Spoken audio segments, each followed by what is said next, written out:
Hi, I'm George Weber. I'm running for Congress in the 14th Congressional District. I've been married to my wife Beth, who's a middle school math teacher for 33 years. We have 3 grown children, and we live in Lakewood in the 14th Congressional District.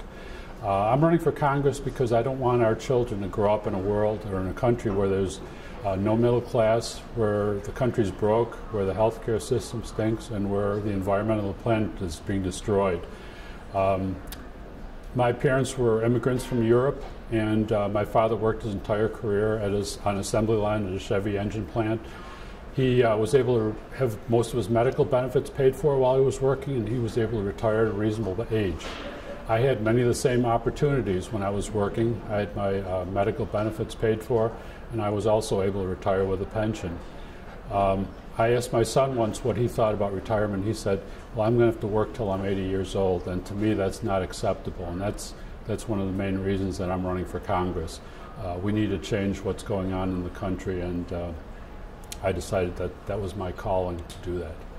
America is the greatest country in the world, but the middle class is struggling as it hasn't struggled in decades. My goal is to change that, and the way I want to do that is to allow the middle class to benefit from our increasing productivity the way the shareholders and the top 1% have been benefiting. My main priority is prosperity for the middle class. The second priority that I have is to solve what I consider our easily solvable problems. The first of those is jobs. Right now there's 6 million jobs available out there that aren't being filled because we don't have a good vocational training system. The second one is solving climate change. We need to do that, and we know what the solutions are to that. The third part of that is solving our debt. Our debt is almost as big as it was after World War II, and we solved it then, we can solve it again. And the fourth is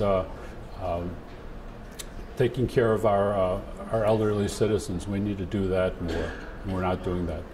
And finally, we have to take back our government and our political system. Right now, our administration is implementing policies that don't reflect the will of the people, and we need to change that.